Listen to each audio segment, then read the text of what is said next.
Welcome to the Sandwich Crunch, where we navigate the trends and issues for boomers and seniors at home, in the community, and the workplace. And I'm very excited today. We've a guest, Debbie Ponte. She's a long member of our community as well, and she is the director of Foothill Community Assisted Living Facility in Angels Camp. And I had the opportunity of actually meeting with you, and it was quite a eye-opener to visit the facility. So welcome, Debbie. Thank you. Thank you for having me today. So I thought you could kick it off, tell us more about the facility, what you offer, and obviously this is a growing need as our boomers are aging at 10,000 people a day, and we are growing older and older and older and older. I know. Wish we could be younger. But I wish we could go backwards. That would be nice. So I thought you'd share about the facility and the different things that you offer at the facility. Okay. Well, Foothill Village is a senior living community, and we're located in Angels Camp. We opened in November of 2001, and it's a home away from home for seniors.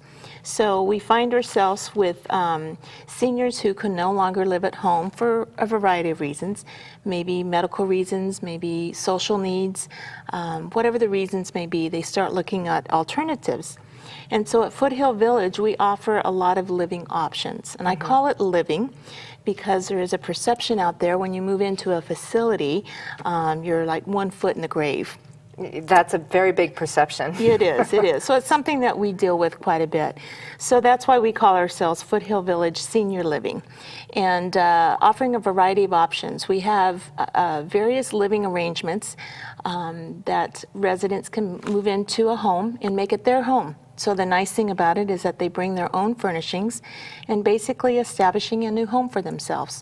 Most find themselves downsizing because over the years we tend to collect a lot of stuff. Yes. Some call it clutter, but we collect a lot of stuff. So people are downsizing, and when they move into Foothill Village, they can live in what we call independent living, which is for the senior who is basically physically able and mentally competent to make good decisions and live on their own.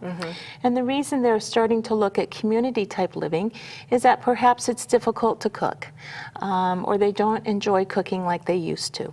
And the housekeeping duties get a little tougher, and perhaps they've lost the ability to drive. And so at Foothill, we offer a restaurant of sorts where they can pick and choose what meals of the day they like to have, so they no longer have the hassle of cooking and shopping, and nothing worse than preparing a meal for one. And so we have our restaurant available. We also have housekeeping services. So folks come in and once a week clean the home from head to toe. And that makes it nice because they take away the dirty work of having to clean your home and getting on your hands and knees and scrubbing your bathroom floor and washing the windows and things like that. Transportation is another big reason why people move. If you're no longer driving, especially in a small rural community, it's hard to find public transportation. Very hard. That kind of meets the needs of a senior.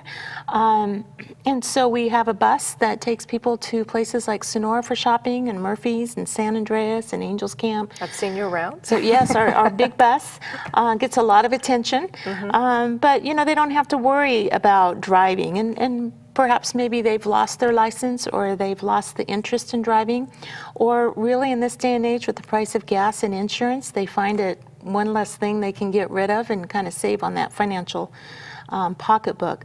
But perhaps the biggest reason people are moving is for the socialization. As seniors, as we all age, and if we lose our spouse and our children have moved on and they're busy in their lives, then they often don't maybe visit as often as one thinks they should. It's seniors living with seniors. And we have a lot of activities that we provide for folks. Everything from exercise, yoga, chair aerobics, walks, just all kinds of exercise, to trips like to Yosemite or to a restaurant to enjoy a nice outing for lunch. We have guest speakers who come in and will talk about topics of interest. Authors will come in and share their books. So every day there's 2 to 3 activities for people to pick and choose from. So many folks look at us as socialization, and there's lots of things going on in our community, and then they don't have to cook and clean. So those are big reasons why people typically make the move. As we age in place, as we like to call it, there's the opportunity for assisted living.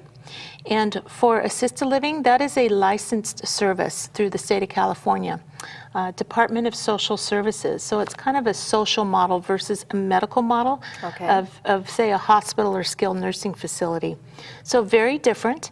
We're promoting wellness, we're promoting independence, but yet staff is there 24/7 to assist as needed. How does that differ from a nursing home? Well, in a nursing home, typically people are there because they have a lot of medical issues that need to be managed on a daily basis. Okay. Nursing homes typically have an RN, an LVN, maybe a mix of nursing on staff to be able to help folks with their medical needs, to where there might be a physician who visits frequently or is available on a 24/7 basis. Okay.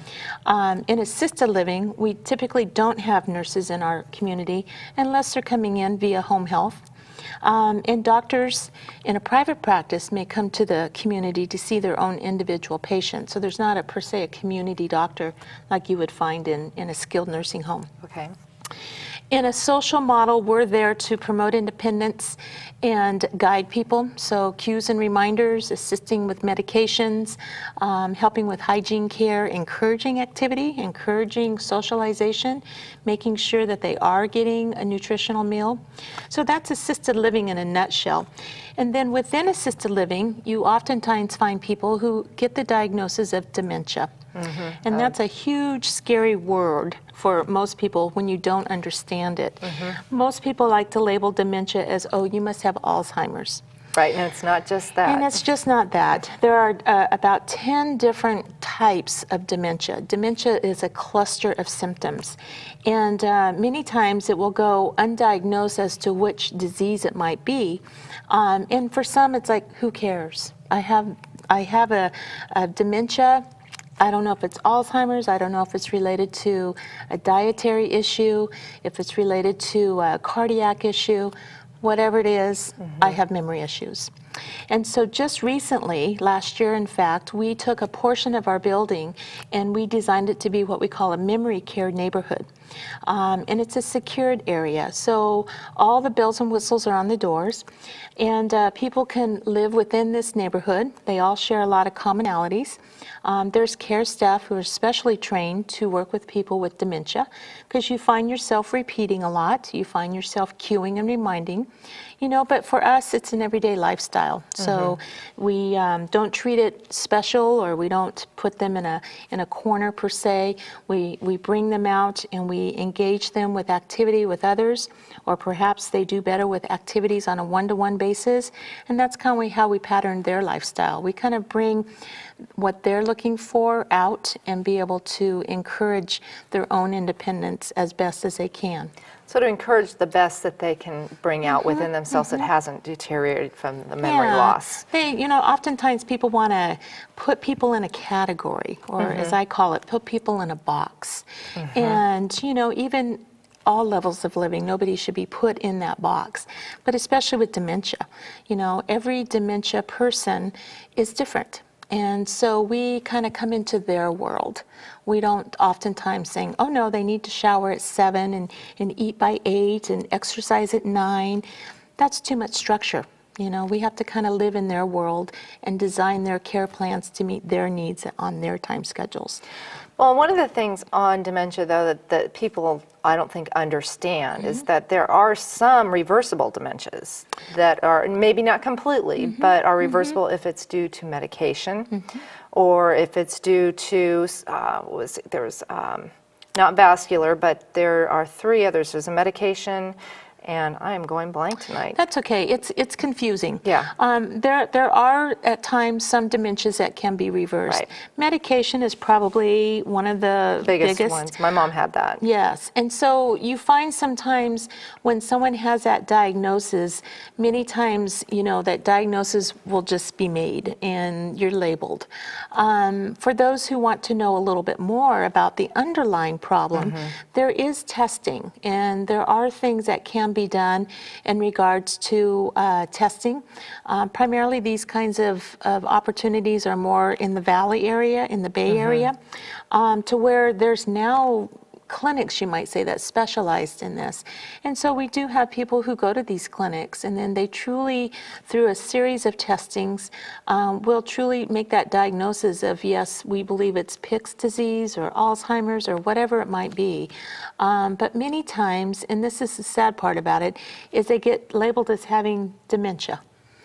And then it's this big black cloud that hangs over them from time to time. So we like to remove that black cloud and help people live their life. And, that's pretty much what we do in memory care. And It's a graceful way of doing it. It is. And then the other component that we offer is hospice care. So we have folks who have lived with us pretty much from the day we opened. So it'd be going on 13 years now.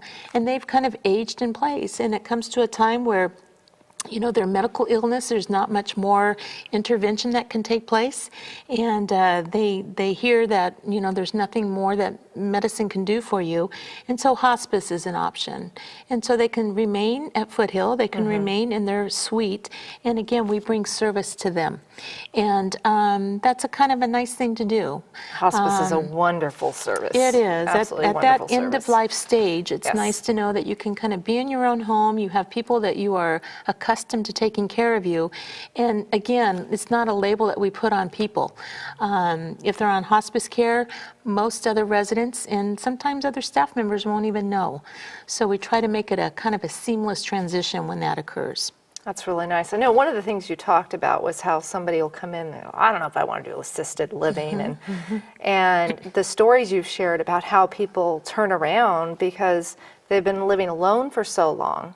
They've not been socializing. They've been, very, very much Become isolated. hermits. And they haven't been eating well. They haven't been taking their medications correctly.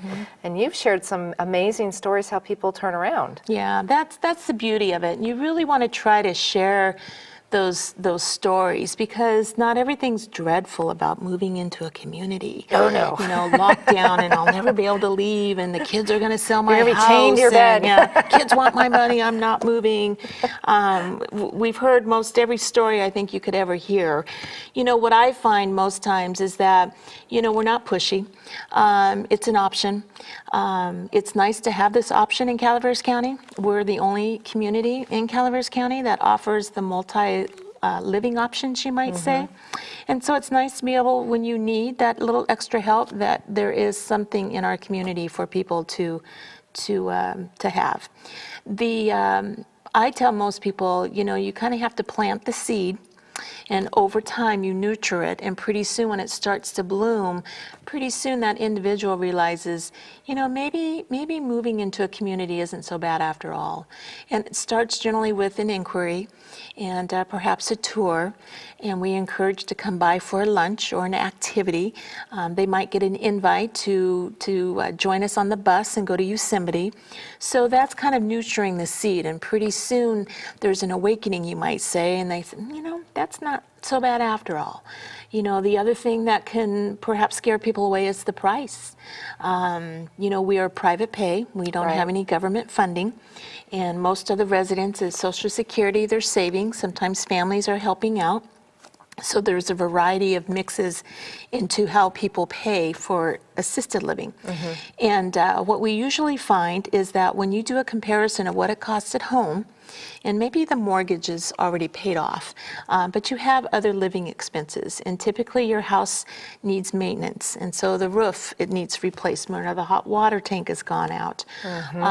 You also find, to where I mentioned the car earlier, pretty expensive proposition here to have this vehicle and pay insurance and drive it once a week.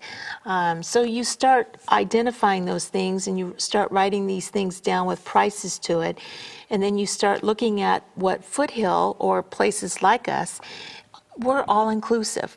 So it's one check pays for all of these services. And each community kind of defines himself by maybe offering one service better than the other, or a little more of this, a little less of that. So, when people are price shopping or comparison, those are things to be looking for. But generally, people will find the sense of security, the socialization. Those are hard things to put a price tag on.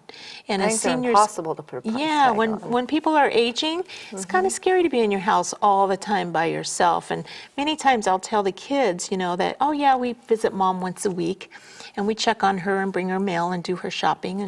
And I'll say, well, why don't you try staying home for a week when nobody calls and nobody comes by? And you don't get any mail. And you don't get any mail. And you don't have the opportunity to just get in your car and go somewhere. You're home in your house 24/7 for 6 or 7 days before somebody visits. And if you can handle that, more power to you. But when you start talking about seniors, it's a very lonely, lonely time. And pretty soon it's the TV that becomes their source of socialization. And most times we've had people say, oh my gosh, mom watches so much TV that she's writing $1 here to this animals humane society and sending $10 to feed the children. And oh, somebody called and said, so that's where seniors get a lot of scamming that way. That's And very the TV prevalent. shouldn't be their main source of socialization. So those are all things that people take a look at as we look at moving into communities like Foothill Village. So now we have Foothill Village, and then we have other communities like nursing facilities that may be financed by Medi-Cal. But then we also have board and care, which would be private facilities. But those are more like a home, but they don't have the structured environment that you would provide necessarily. And do they have to follow the same type of laws and rules and regulations? Under the Department of Social Services model, there's very licensing structures in different sizes. So our home is 76 homes within a big home. And 30 of them are licensed for assisted living, and the other half is licensed for independent. So we're considered to be somewhat on a medium scale. In Calaveras County, we don't have any other board and care homes.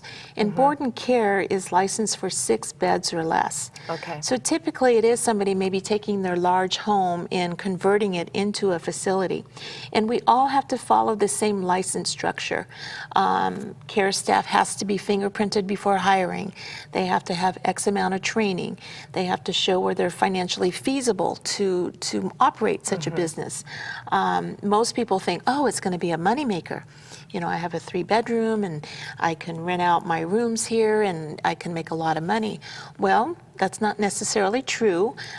People may make a living, but they're not getting rich off of a board and care because generally you have to have staffing to take care of that many people 24/7. Right, and you have to be there 24/7. It's not like you can pick up and take off for a month and go on a vacation. That's it's not right. This is a And full-time then in the valley, commitment. you find larger communities of 100 beds or more. We have another assisted living community in Calaveras County called Country Haven, and they're a smaller facility like Foothill. They're not considered a board and care because they have more than the 6 beds. And then other than that, it's out of county. So Tuolumne County has a few, Amador County has a few, and you find most assisted living communities prevalent in the Bay Area and in the Valley. Yes, I mean, that's where you've got the more concentrated amount of money and income coming in, Yes. and they've been there for quite some time. However, we're going to be needing that here. Well, we are, a and growing again, senior market. That's right. That's why it's so nice to have something in Calaveras County. We find most of the folks that live with us, it's kind of 70% of the people who have lived here, I'm going to say 30 years or more. And then the other 30% comes from the kids are living here. And they go down to the valley or they go down to the bay and they see mom and they visit mom. And lifestyle, they can't often maybe visit as much as they'd like. Mom would like to be closer. She's aging. So many times this 30% of our market are people from the valley or the Bay Area, the moms and the dads who are seniors, moving closer to their children who are living here full time. And that's a really nice thing. It's So a you can great be sense of closer. relief, yes. Because I know that a lot of, we did talk about how you do have a lot of the geographical issues with families. And you had shared with one, I believe it was one of the residents who's, you know, the kids call all the time and check in and see how she's doing. And They do. Which is really good to hear because you often hear these other stories where the kids drop them off and leave them there and you never hear back from your kids. You never hear, yeah. There's a few, those are few and far between. Which is a but good thing. It is, it is. Yes, we have one resident who has lived in the Highway 4 corridor most all of her life, married a man. His children lived on the East Coast. He passed away. She has no children. She has no living relatives except for her husband's daughter who lives on the East Coast. And so while she feels somewhat guilty for not having her stepmom so close to her, she's one that calls frequently. We've introduced Skyping, which has been a nice thing. Oh, that's a great gift for seniors. Social media has been kind of a fun thing to introduce to our seniors. So Skyping has been a lot of fun. The Facebook has been a great avenue for people who live far away to keep in touch with their moms or dads, or even the community to see what mom and dad might be doing. So or even the grandkids. Oh yes, grandkids. That's great. Yes, grandkids are usually the ones who come in and set up Skyping for great grandma and grandpa. So it's kind of skipped that generation of the immediate children doing so. But it's been a wonderful thing. She's been able to keep in touch and celebrate special occasions, and she calls frequently. She's able to visit once a year. And that works. So a lot of times I tell people, they have this sense of guilt, like I can't visit daily or even weekly. And in this day and age, there's many ways to communicate and keep in touch. And so it's just being creative and trying to, instill a family connection for these folks. Well, one of the things you shared with me, which I thought was rather humorous, because you said mail. The one thing they love to get is mail, not males, not men. No, not because M-A-L-E. the majority of your residents are females. Yes. But it's mail from the mailman. It is. And that's their favorite time of day. That's a big deal. If you ever come into our community around the 11 o'clock hour, they're there to greet the postman and eagerly waiting for whatever mail might be coming their way. But it is true. Most of our residents, about 90% are female. Mm-hmm. They've lost their spouse somewhere along the way. The other 10% men. We do have a few couples. And most people say, what do people look for when they move into the community? And it's usually the socialization, the meals, and the mail. And that's the M-A-I-L kind. So most of my senior women will tell me, been there, done that. And we love to have the friendships, but we're not looking for the companionship. Yes, that is definitely a strong tone amongst women at that stage of life. Well, I read an article in, I believe it was the Calaveras Enterprise, of a young student who graduated from Bret Harte and became a CNA, and I don't recall his name, but he comes and plays the violin. Yes. Yeah. I thought that was an amazing article, because you do have a lot of interaction with the community that comes to the village. Definitely. To really interact with them. Yeah, we're very fortunate. Like most other organizations, we have a tremendous amount of people who come in and share their talent in some way with our residents. And so our activity program is really based on a zero budget. We have many people who come in, and like this young man, he actually works for us and plays the violin. And it'll be a planned activity to where he plays, or just sometimes he just feels the need to pull out the violin and he plays classical music, and it just makes everybody stop and look and listen and just in awe of this young man's talent. Because looking at him, you would never think he would be playing the violin. But we have several folks who come in and play the piano. Tonight, in fact, the Calaveras Community Band is playing in our community. Wonderful. So that really rocks the house when they come in to play. So that's always a fun thing. But many service organizations also come in and do a lot of sharing. So. That is a really wonderful mirror of our community, that we do have people really that really is. want to give back and help, and especially our seniors, as they are our elders, and they're the ones that we need to nurture Well, and so and many help of our seniors at one point gave to our community. So this is one way that we can give back. The other interesting fact for a lot of assisted living facilities, but especially here in our community, is that we employ 65 people. And, probably considered in the top, I'm going to say maybe 15 employers in Calaveras County. If you discount government, you can't include school districts and government entities and that sort of thing. So, that's quite a powerful economic engine for a lot of our communities. And so for us, with 65 employees, that generates the payroll dollars back into the community. But the other thing people often forget about is the 80 residents that live there, and they shop in the community. So when I mentioned we take our bus to Angels Camp and San Andreas and Murphy's, and we do go to Sonora, those are all places that our seniors are shopping, and they're spending their income into these particular stores, which is helping to generate on the sales tax side. So we do a lot in regards to supporting our community on an economic base. So it's a good give and take. It is. That's it is a wonderful give and take. Yeah, it's kind of a hidden gem, you might say. Well, it is a hidden gem, and I'm hoping that we'll have more of those hidden gems come into this area, because this is such a beautiful area to have, and to have a facility such as that would be great to see more of those, because we are going to need them. We definitely will. On a larger scale, in this day and age, for assisted living communities, the average price is about $3,500 Per month. And yes, per month, and inclusive of all those services I mentioned. And when you compare that to a skilled nursing, which is basically government funded, if you are private pay, you're paying anywhere from $7,500 to $8,500 a month in a skilled nursing home. So, there is a challenge, you might say, in Sacramento to have government look at supporting assisted living industry, perhaps through the Medi-Cal program or whatever, because in some cases you can almost pay for two people versus the one in a skilled nursing home. And so there is, on a larger level, I belong to an association called California Assisted Living Industry.